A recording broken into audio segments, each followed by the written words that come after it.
ஈரானுக்கு எதிரான அமைதி பேச்சுவார்த்தைக்கு அவகாசம் அளிக்கும் வகையில் தற்காலிக போர் நிறுத்தம் நீட்டிக்கப்பட்டுள்ளதா அமெரிக்க அதிபர் டொனால்ட் ட்ரம்ப் அறிவிச்சிருக்காரு. இது குறித்து அவர் என்ன சொல்லியிருக்காரு அப்படின்னா, ஈரானிய தலைவர்கள் மற்றும் பிரதிநிதிகள் ஒருங்கிணைந்த ஒப்பந்தத்தை முன்வைக்கும் வர ஈரான் மீதான தாக்குதல்களை நிறுத்தி வைக்க பாகிஸ்தான் ராணுவ தளபதி ஆசிம் முனீர் மற்றும் பிரதமர் ஷெபாஸ் ஷெரீப் ஆகியோர் கேட்டுக்கொண்டதா அவர் சொல்லியிருக்காரு. அதன் பேர்ல இந்த போர் நிறுத்தத்தை நீட்டிக்கிறதா அவர் சொல்லியிருக்காரு. இருந்தாலும் அமெரிக்க ராணுவம் முற்றுகையை தொடரவும் எல்லா வகையிலையும் தயார் நிலையில இருக்கவும் அவர் உத்தரவிட்டிருக்கிறதா சொல்லியிருக்காரு. மேலும் அவர்களுடைய ஒப்பந்தம் முன்மொழிவு சமர்ப்பிக்கப்பட்டு பேச்சுவார்த்தைகள் நடைபெற்று முடிவுக்கும் வரும் வரை போர் நிறுத்தம் நீட்டிக்கப்படும் அவர் சொல்லியிருக்காரு. முன்னதாக அணுசக்தி கொள்கைகளை கைவிடணும் அப்படின்னு சொல்லியும் யுரேனியம் பயன்படுத்தக்கூடாதுன்னு சொல்லியும் ஈரானோட அணு ஆயுத கொள்கைக்கு எதிர்ப்பு தெரிவித்தும் அமெரிக்கா மற்றும் இஸ்ரேல் ஆகிய 2 நாடுகளும் சேர்ந்து கடந்த பிப்ரவரி 28 நடத்திய அதிரடி தாக்குதல்களால ஈரானுடைய மதகுரு அலி அயதுல்லா கமேனி உள்பட பல முக்கிய தலைவர்கள் உயிரிழந்தாங்க. அதனைத் தொடர்ந்து அமெரிக்கா இஸ்ரேலோட கூட்டு தாக்குதல்களுக்கு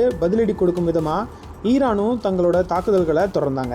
இதனைத் தொடர்ந்து ஏப்ரல் 8 போர் நிறுத்தம் செய்யப்பட்டுள்ளதா அறிவிச்ச ட்ரம்ப் பாகிஸ்தானுடைய மத்தியஸ்தத்தில் ஈரான் அமெரிக்கா இடையே பேச்சுவார்த்தை நடத்தப்பட்டது. இந்த முதற்கட்ட பேச்சுவார்த்தை தோல்வியடைஞ்ச நிலையில இப்போ போர் நிறுத்தம் நீட்டிக்கப்பட்டிருக்கிறதா சொல்லியிருக்காங்க. போர் நிறுத்தம் நீட்டிக்கப்பட்டதால அமெரிக்க துணை அதிபர் ஜேடி வான்ஸ் பாகிஸ்தான் பயணம் மேற்கொள்ள மாட்டார் அப்படின்னு வெள்ளை மாளிகை உறுதிப்படுத்தியிருக்காங்க. அமைதி பேச்சுவார்த்தைக்கு அவகாசம் அளிக்கும் வகையில தற்காலிக போர் நிறுத்தம் நீட்டிக்கப்பட்டிருக்கிறதா ட்ரம்ப் அறிவிச்சிருக்கிறது உலக அளவில் பதற்றத்தை குறைச்சிருக்கு.